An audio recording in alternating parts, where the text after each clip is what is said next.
Welcome back, Wolfpack Verlis here to a Facts, Stats, Trivia, and a Top 10 for the electric typing. So the electric typing is going to be really good when we look at its defensive breakdown. That we have one weakness.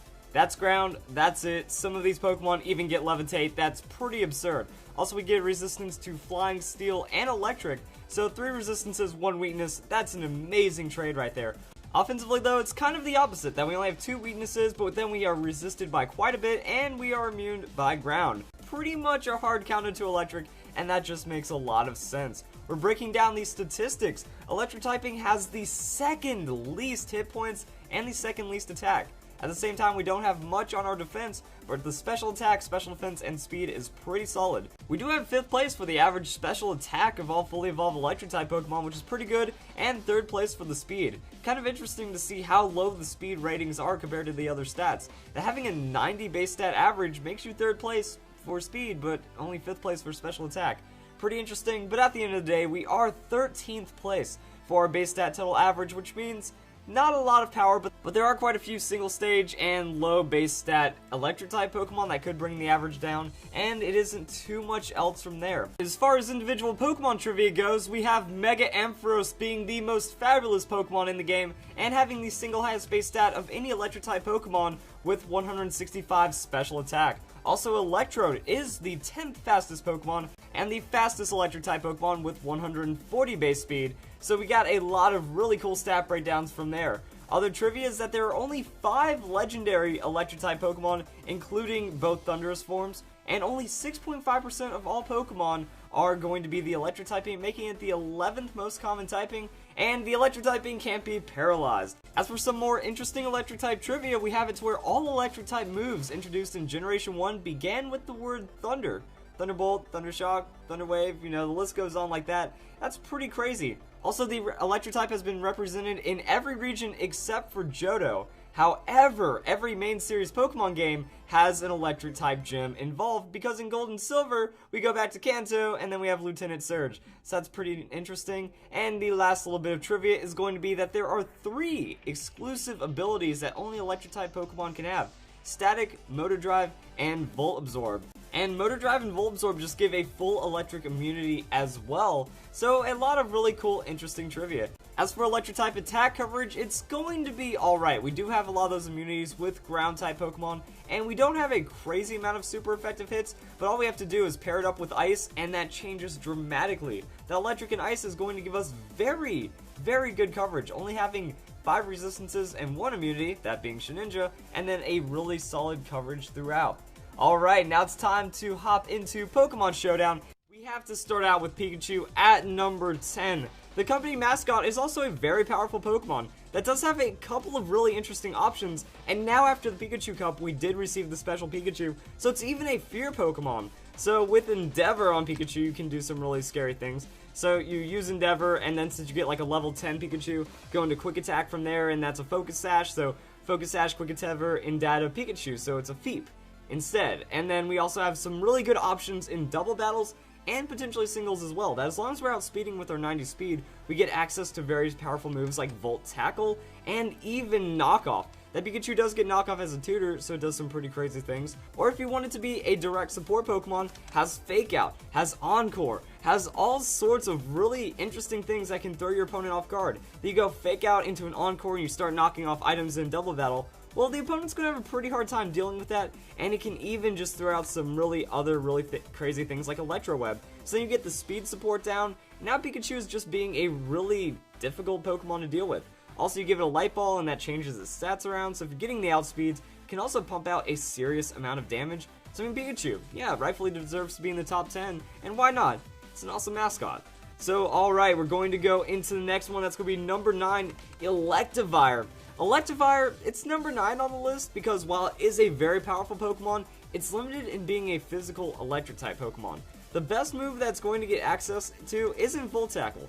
No, Volt Tackle is just for Pikachu. What physical electric type Pokemon get instead is going to be Wild Charge. Now, Wild Charge is less base power, and it also has 1/4 recoil. So its highest physical option that gives stab is only going to be 90 base power and deal damage to itself. That's not that great. However, Electivire does get Earthquake as an Electric-type Pokemon, so it can put out a serious amount of pain with that as a physical Electric-type attacker as well, and then it does get Elemental coverage from the punches. So you can run something like Ice Punch. You can also run any kind of other moves. It does get Cross Chop, so if you want to play around with accuracy, you can. And mostly it's going to have a crazy amount of power, but not quite enough. 123 attack, even with an Adamant Nature, if we're not expecting to outspeed too much, isn't going to find those neutral KOs with the Wild Charge just because it isn't enough base power.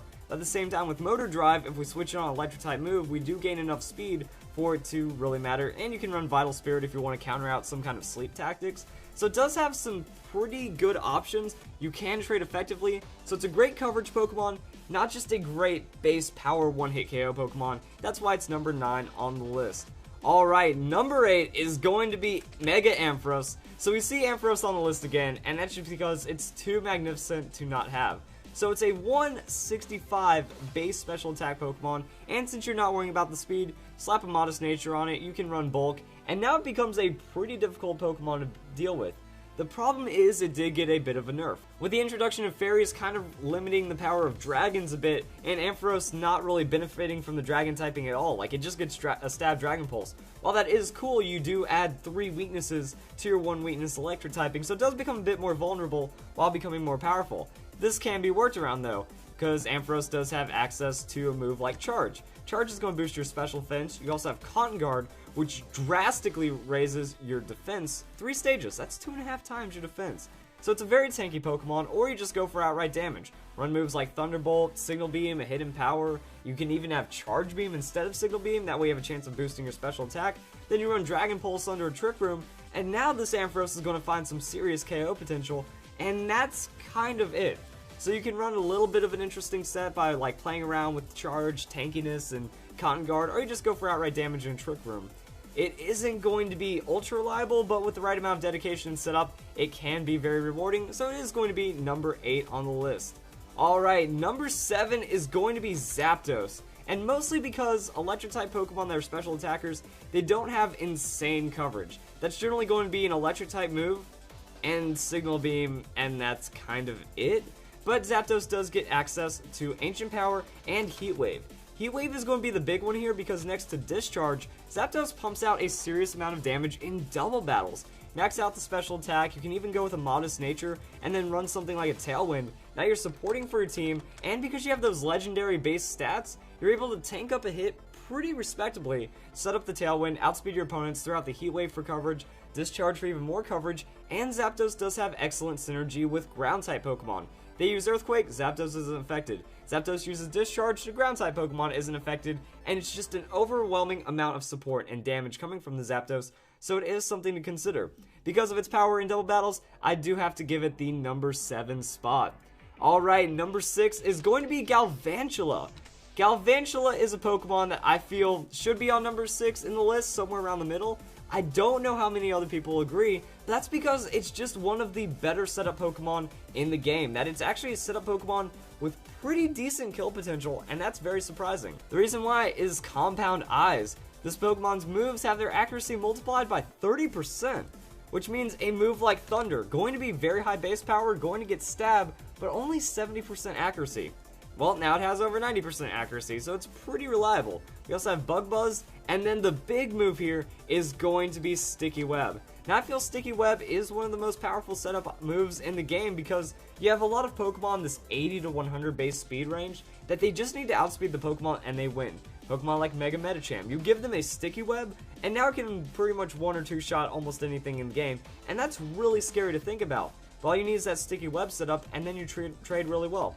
So you go Focus Sash. So Focus Sash, say you throw out the Sticky Web, you take a hit, you're going to survive it unless it's like some kind of crazy into priority or you get an extra status effect, but in the most likely scenario, set up Sticky Web and then you throw out a Thunder or a Bug Buzz. That's going to do over half your opponent's health because of your decent special attack, and also you have 108 speed, so you're going to outspeed quite a lot of common leading Pokemon as well. And then if they are neutrally affected by Thunder and they are fairly frail, you can just outspeed them and KO them with Thunder while also getting your Sticky Web set up.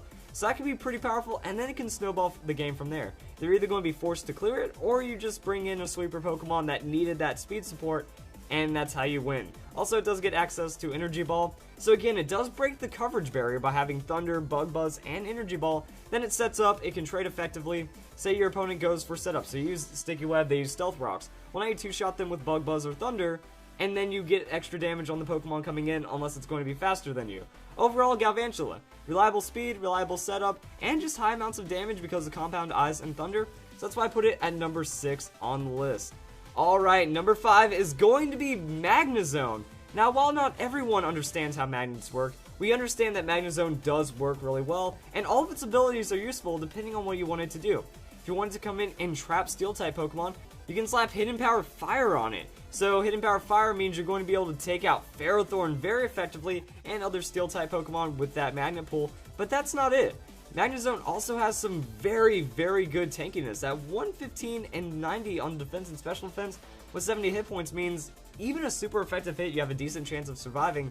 And since we're not worrying about the speed, we just go Modest Nature, huge on that 130 special attack. We also get an item, so most likely you see them run Choice Specs. They come in, they go for their huge damage move, generally blows up the opponent with that Choice Specs, and then they switch out if they don't like it anymore, or they just keep pumping out damage until they go down. If Ferrothorn or that Steel-type Pokemon gives you problems, Magnet Pull is going to be a very solid answer. You also get Flash Cannon. Now your Steel typing and the stab on the Steel typing is going to be ridiculous because now you have a really solid answer to Fairy-type Pokemon. Bring it in, you resist their Fairy-type move, Flash Cannon forces them out, or it's going to be a KO. And that's pretty powerful. Then you have Thunderbolt and even Volt Switch. So Volt Switch does give you the option under choice. You bring it in, you Volt Switch for insane amounts of damage, because even with the low base power of 70, we're already going 130 special attack, stab, and choice specs, and all sorts of damage with that. Then we just come in later, and then we get our finishing Thunderbolt or whatever. But it's not even just about the Magnet Pull. If you want to run Analytic, your options go through the roof now. That with the Analytic, Pokemon's attacks get 30% more power if it is last move in a turn. Again, we're going to be bulky, we're going to be slow. So you endure the hit, and then you just one-shot them back. Or we have Sturdy, that just in case you are worried about getting KO'd by some kind of super effective hit, depending on it, you know, it can be very tough to play around the Sturdy. That Magnezone is almost always going to get a kill with Spec Sturdy. That, you know, you bring in as a revenge Pokemon, you know that you're going to be able to absorb the hit, and then with all this coverage, you probably have enough damage to respond to them back, and since you're running Sturdy, it does give you some speed options, so you can outspeed other tankier Pokemon, which could result in 2-hit KOs or some kind of conversion from there. Magnezone, it's really hard to predict, even though it's going to kind of run the same moveset, but if it just overwhelms you with power, there's nothing you can do about it, so it's going to be number 5 on the list. Alright, number 4 is going to be Manectric, and it's mostly going to be Mega Manectric. That's because it does get access to Flamethrower. So you don't have to worry about rolling for a hidden power or anything and trying to play hours and hours and days of the game just to get the right move. No, you already got Flamethrower. That's great. You also do have access to a very powerful Thunderbolt, you get Volt Switch, and then that's where you can like hold it onto a Hidden Power Ice if you want to play the Hidden Power game. But overall, this coverage is going to be excellent. We already talked about earlier how Ice and Electric is very powerful, then you add Flamethrower on top of that, Volt Switch gives you options, and then a 135 base speed. Pretty much whenever I'm trying to decide on when a Pokemon needs to be considered fast, I think 135, around 130 is the excellent threshold. Once you break that 405 speed, you're in a very comfortable position because you're outspeeding, what, all but 15 Pokemon in the game or something like that? And then the only things that stop you are speed setups and Scarf, and then you can play around that. Also, with the Mega Evolution, you do gain a bit in your defensive tankiness, so you can survive a hit, throw out a crazy hit. Now you have 135 special attack. Generally want to run Timid Nature. That's where we just overwhelm the power. We outspeed, endure the hit, outspeed, KO, stack damage on top of it. If we're hitting super effective hits, then it really doesn't matter. Also, Manectric gets the Intimidate ability, so you will see it as a lead or in doubles. Okay, that's a physical Pokemon. Mega Evolve into damage, reduce their damage, boom. It's pretty much just win-win, and it can be a very hard Pokemon to deal with. That it Volt Switches out, it comes back in. Oh, that's another Intimidate stack. Or it can choose to not Mega Evolve and have the Lightning Rod ability for support. Yeah, Mega Manectric is a really fast and powerful Pokemon. You do see it from time to time, and if it catches you off guard with the speed, you might lose a Pokemon or two to it, and that's just because it's that good. So now we are going into some serious stuff right here. Number 3, everyone knew it was going to be on the list at some point, and I gotta say Pachirisu. Now, why top 3? Top 3 is a pretty big statement. Top 5 is a pretty big statement. I'm pretty sure no one is going to doubt after what Sejun Park did with Pachirisu that it's a top 10 Pokemon, but what we saw here is, you know, you don't see the craziest stats, yet at the same time, it's so good. Volt Absorb gives you options to heal it if you want to run Discharge, or if you want to use it to just kind of absorb electric-type moves against the opponent that they might not be expecting.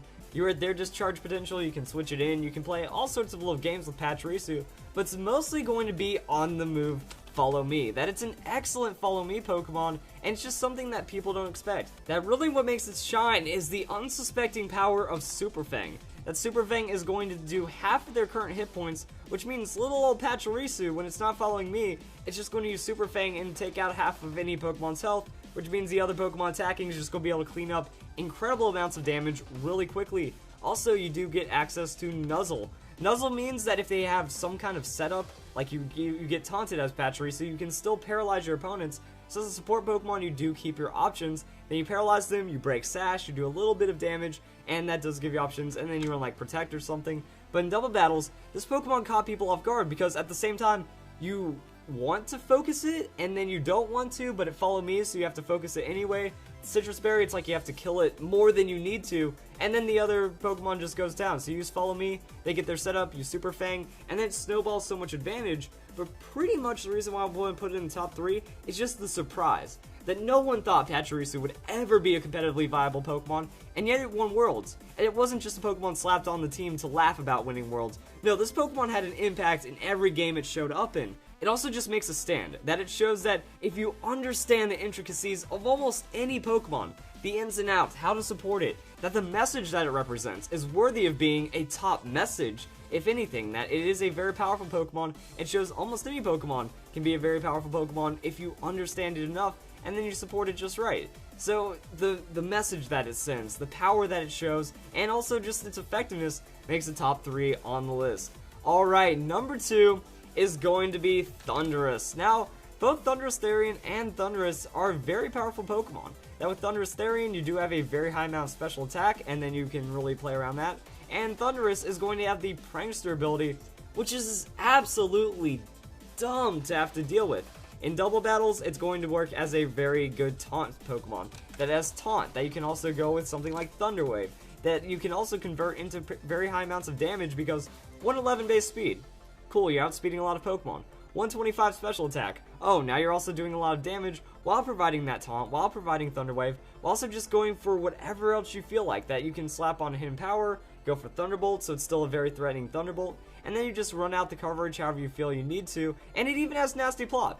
So it's like, okay, a Nasty Plot before you even get to attack, and since it is one of the fastest Pokemon, the only thing that can out-taunt it is going to be like a Whimsicott or a speed-tying Tornadus. So your Nasty Plot setup is going to be very guaranteed, and then you have damage options from there. So you can choose to run without taunt, with taunt, Nasty Plot, and 3 attacking moves. It just sets up really quick in singles, and it also shuts down setup. So okay, Pokemon's trying to set up, bring in Thundurus, taunt it, free Nasty Plot, now you snowball damage until your opponent just loses. In double battles, it's kind of the same thing. Might not see the Nasty Plot, but it does have a very powerful Discharge to hit both of your opponents. Flash Cannon for Fairy-type Pokemon. As we talked about, we have Hidden Power moves, we have Grass Knot, we have Focus Blast. It's very hard to pinpoint what this Pokemon's going to do, and most likely it's going to say, oh, you were trying to set up to get an advantage? No, now your Sweeper's paralyzed, your setup Pokemon's taunted, and I'm putting out tons of damage. Have fun with that. You slap a Life Orb on it, and then you just go and destroy everything. So it is going to be very difficult to handle, as a Flying-type Pokemon also removes the Ground-type weakness. So you just have to hit it directly with like rocks or ice, and that's not always going to be the best thing. So it does have a lot of damage, a lot of support, and this goes on and on what Thundurus can do, which is why it is a genie of the balanced meta. And then number 1, the best Electric-type Pokemon, if you haven't seen it by now, you already have to know, it's going to be Rotom Forms, because in a way, it is pretty hard to argue that Rotom isn't the strongest Rotom form, that it has the best typing, that you only have to worry about grass moves, and that's not a common typing at all. Other than that, Hydro Pump is going to output a lot of damage and be pretty solid against a lot of things on the metagame. Does have access to Thunderbolt as well, which means you just kind of do whatever you want on Rotom Wash. Such a tanky Pokemon, has a lot of supportive capabilities. You can run 2 offensive moves, you can run Volt Switch, Pain Split, Will-O-Wisp. Will-O-Wisp means you can just bulk up a physical hit and then go and throw out the Will-O-Wisp, reduce their power, Pain Split the health back, and then it just doesn't go away, and it's also going to be pretty difficult to knock out. Nothing's more nightmarish than Rotom with Citrus Berry. It's like, oh, Citrus Berry. Now it's a 3-hit KO Pokemon or a 4-hit KO Pokemon. And then you also have Chesto Resto. If you see that, your day is over. You're not going to have fun after that. But at the same time, Rotom Wash isn't the only Rotom form that's usable. You have Rotom Heat. Rotom Heat is going to be usable in metagames where Aegislash is common because you just blast it with an Overheat, where Mawile is common, like Mega Mawile. So it does also counter out pretty well, and even then we do get a little bit of a triangle. That Rotom Wash is so common that even Rotom Mow gets some kind of usage by using Leaf Storm to try and get rid of the Rotom Washes. But overall, Rotom, it just has a lot of versatility that pretty much any team, if you need help with any team, just slap in a Rotom Wash and it's going to get better.